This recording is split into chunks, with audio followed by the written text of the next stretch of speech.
नमस्कार, मैं कुमार श्याम। पंजाब के अंदर जो घमासान चल रहा है वो कांग्रेस के लिए कितना लाभदायक है या फिर कितना हानिकारक है, ये समझना जरूरी है। आपको पता है कि इन्हीं दिनों कन्हैया कुमार और जिग्नेश मेवानी ने कांग्रेस को ज्वाइन किया है और कांग्रेस युवाओं के सहारे एक तरह से वापस रिवाइव करना चाहती है।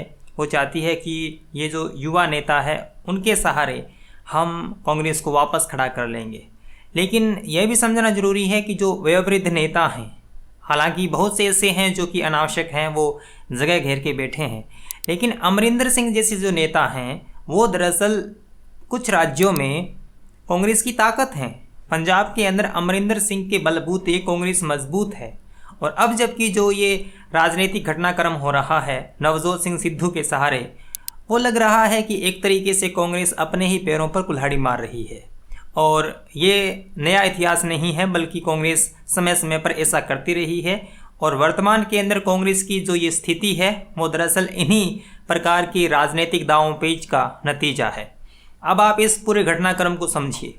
पंजाब के अंदर नवजोत सिंह सिद्धू और अमरिंदर सिंह के बीच में कभी भी ठीक नहीं रहा। वो दोनों आपस में टकराव की स्थिति में रहे, दोनों के समर्थक एक दूसरे से बयानबाजी करते ही रहे और नतीजा ये हुआ कि नवजोत सिंह सिद्धू के चलते कांग्रेस हाईकमान ने अमरिंदर सिंह से इस्तीफा ले लिया, मुख्यमंत्री का पद छीन लिया और वह पद किसी नवजोत सिंह सिद्धू के ही किसी समर्थित विधायक को दे दिया गया। अब नवजोत सिंह सिद्धू ने उस घटनाक्रम के बावजूद भी अपना अध्यक्ष पद से इस्तीफा दे दिया, जो कि प्रदेश का अध्यक्ष बनाया गया था उनको, और इस्तीफा सोनिया गांधी को उन्होंने भेज दिया। और क्यों भेज दिया? वो कल ही उन्होंने एक वीडियो अपलोड करके कहा कि हम सिद्धांतों से समझौता नहीं करना चाहते। हमने जिस तरह की राजनीति की है पंजाब के लिए, पंजाब की उन्नति के लिए जो हम करना चाहते हैं वो अगर नहीं होगा तो हम डरेंगे नहीं, लड़ेंगे। अब देखिए कि कांग्रेस ने नवजोत सिंह सिद्धू पर कितना बड़ा दांव चला कि उन्होंने अमरिंदर सिंह को नाराज़ किया। और अमरिंदर सिंह, दरअसल मैं उनकी बात आगे करूँगा, अमरिंदर सिंह को नाराज़ करके नवजोत सिंह सिद्धू के समर्थित नेताओं को सत्ता सौंपी है। और उसके बाद में नवजोत सिंह सिद्धू इस्तीफा दे दिया, कहा कि अध्यक्ष पद पर मैं नहीं रहूँगा। हालांकि कांग्रेस ने दरअसल वो इस्तीफा स्वीकार नहीं किया है और कहा है कि हम उनसे बात करेंगे, वापस उनको वह पद सौंपेंगे, लेकिन नवजोत सिंह सिद्धू उस पर अड़े हुए हैं। अब ये आधिकारिक रूप से तो बात सामने नहीं आई है कि नवजोत सिंह सिद्धू ने दरअसल वो इस्तीफा क्यों दिया है, लेकिन सूत्रों के हवाले से ये खबर आई है। और दरअसल एक राजनीतिक समझ वाला व्यक्ति समझ ही सकता है कि दरअसल ये बातचीत है कि जो एक नया मंत्रिमंडल गठित हुआ है पंजाब का, उसमें कुछ ऐसे नेताओं को जगह दे दी गई है जो कि नवजोत सिंह सिद्धू को अच्छे नहीं लगते या फिर उनसे उनकी टकराहट है। तो नवजोत सिंह सिद्धू ने क्या किया? इस्तीफा दे दिया।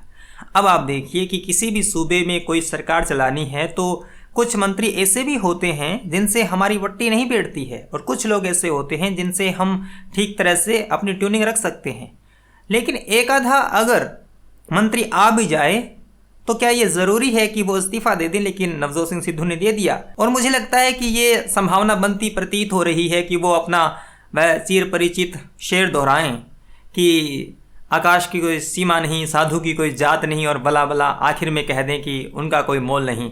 तो कुछ लोग मजाक में कह रहे हैं कि अब की बार नाम ममता बनर्जी का आएगा या फिर केजरीवाल का आएगा, वो पता नहीं है। लेकिन अगर हम सिद्धू का राजनीतिक कैरियर देखें और उनकी जो हरकतें देखें, लगता है कि कांग्रेस ने दरअसल यह जो सिद्धू पर दांव चला है वो मेरे ख्याल से ठीक नहीं चला है। अमरिंदर सिंह गंभीर व्यक्ति रहे हैं, गंभीर नेता रहे हैं, उन्हीं की वजह से पंजाब के अंदर कांग्रेस मजबूत थी। अब आप अमरिंदर सिंह पर आ जाइए। अमरिंदर सिंह कल अमित शाह से मिले हैं। पहले तो उन्होंने बाइट्स में कहा था कि वो किसी भी नेता से नहीं मुलाकात कर रहे हैं, लेकिन कल खबर आई कि उन्होंने अमित शाह से मुलाकात की है। अब मुलाकात अमित शाह से क्या की है? निश्चित रूप से वो कांग्रेस से नाराज़ हैं और संभावना है कि वो बीजेपी में जा सकते हैं। और उन्होंने मांग की है अमरिंदर सिंह ने कि वो दरअसल जो 3 कृषि कानून हैं वो रद्द करें। अब मैं एक थोड़ी कल्पना करता हूं कि अगर अमरिंदर सिंह कांग्रेस से नाराज होते हुए बीजेपी में जाते हैं और बीजेपी तीनों कृषि कानून रद्द करके अमरिंदर सिंह को ले लेती है, हालांकि बीजेपी का अकाली दल से तो नाता टूट ही चुका है, तो बीजेपी की हालत पंजाब के अंदर खस्ता है। और कृषि कानूनों के बाद तो बिल्कुल शून्य मानिए आप। अगर बीजेपी पंजाब में मजबूत होना चाहती है तो अमरिंदर सिंह के कहने से अगर कृषि कानून वापस ले लेती है और अमरिंदर सिंह को अपने में मिला लेती है, मैं इतना तो नहीं कहूँगा कि वो पंजाब में सरकार बना लेगी, हो भी सकता है, लेकिन मेरा मानना ना ही है कि नहीं बना पाएगी, लेकिन वो अमरिंदर सिंह के सहारे पंजाब के अंदर मजबूत हो सकती है और कृषि कानूनों को रद्द करके। हालांकि पंजाब के अंदर गुस्सा तो अव्वल दर्जे का अपनी पीक पर है, लेकिन कितना वो कर पाएगी, जो ये नुकसान हो रहा है पंजाब के अंदर बीजेपी का, उसकी भरपाई करने का क्या प्रयास करेगी।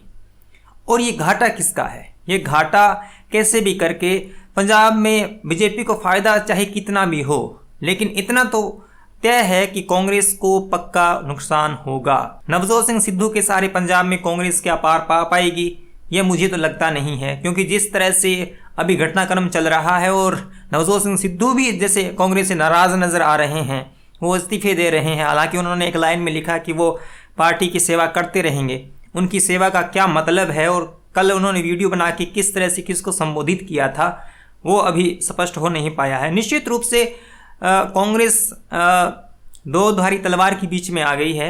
इधर इन्होंने अमरिंदर सिंह को भी नाराज़ कर दिया, उधर वो नवजोत सिंह सिद्धू को भी खुश नहीं कर पाए। तो मुश्किल का वक्त है कांग्रेस के लिए, लेकिन बीजेपी यहाँ पर अपनी जगह देख सकती है और पंजाब के अंदर वापस रिवाइव करने के लिए वो अमरिंदर सिंह का सहारा ले सकती है। वीडियो जब तक मैं अपलोड कर रहा हूँ तब तक अमरिंदर सिंह ने बीजेपी ज्वाइन नहीं की है या फिर उस संबंध में कोई खबर नहीं आई है। मुलाकात की तो खबर है ही, लेकिन आप उस पर नज़र बनाए रखिए। कृषि कानूनों के सहारे जो किसान आंदोलन हो रहा है, उसकी वजह से बीजेपी एक तरह से पंजाब, हरियाणा और राजस्थान में लगभग समाप्त होने की कगार पर है, क्योंकि इन 3 राज्यों में कह सकते हैं कि कृषि कानूनों के सहारे जो एक ध्रुवीकरण हुआ है, तीखा ध्रुवीकरण पंजाब के अंदर हुआ है, वहाँ पर बीजेपी का कोई नामो निशान नहीं है। बीजेपी क्या इस मौके को जाने देगी कि अमरिंदर सिंह उनकी तरफ आ रहे हैं और उनके कहने पर अगर कृषि कानून वापस ले लेते हैं तो क्या राजनीतिक रूप से ये दांव पेच बीजेपी चलेगी, ये देखना दिलचस्प होगा। नज़र बनाए रखिए। मेरी टिप्पणी अगर उन्होंने बीजेपी ज्वाइन की तो मैं एक वीडियो और लेके आऊँगा और समझेंगे कि बीजेपी किस तरह से आगे की प्लानिंग करती है और कांग्रेस किस तरह से अपने घाटों की पूर्ति करती है। ये वीडियो आपको कैसा लगा ज़रूर बताएं। और दोस्तों, मैं आपसे शिकायत करना चाहता हूँ कि जो मेरे वीडियोस देखे जाते हैं वो दरअसल वो लोग ज़्यादा देखते हैं जिन्होंने सब्सक्राइब का बटन नहीं दबाया है। इसलिए मेरी शिकायत आप सुने। अगर आप मेरी वीडियो लगातार देख रहे हैं और अगर आपने वो लाल वाला बटन नहीं दबाया है तो कृपया करके उस पर क्लिक करें, सब्सक्राइब कर लें, क्योंकि जो भी मेरी वीडियो आएंगे उनकी नोटिफिकेशन आपको मिलती रहेगी। मिलेंगे अगले वीडियो में, तब तक के लिए धन्यवाद। सब्सक्राइब कीजिए कुमार शाम यूट्यूब चैनल को और बेल आइकन भी दबाना न भूलें।